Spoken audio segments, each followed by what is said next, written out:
నిన్న సుప్రీంకోర్టులో పాలమూరు రంగారెడ్డి ఎత్తిపోతల పథకం మీద ఎవరో కేసు వేస్తే ఆ కేసు కొట్టేసింది సుప్రీంకోర్టు. ఇది ఏం తప్పు జరగలేదు, అంత చక్కగానే జరిగిందని.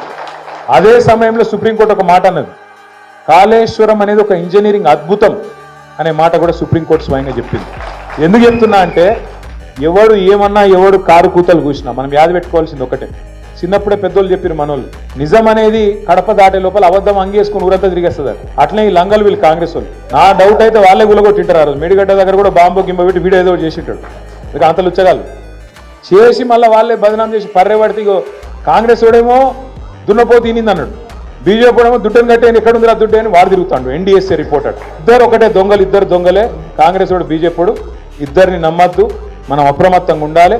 తప్పకుండా ఇద్దరిని కూడా ఎండగట్టి మళ్ళీ తెలంగాణకు గుండె ధైర్యమైన గులాబీ జెండాను మనమే మళ్ళొక్కసారి ఎగిరేయాలని చెప్పి మీ అందరినీ కోరుతూ, జై తెలంగాణ, కేసీఆర్ గారి నాయకత్వం, జై తెలంగాణ.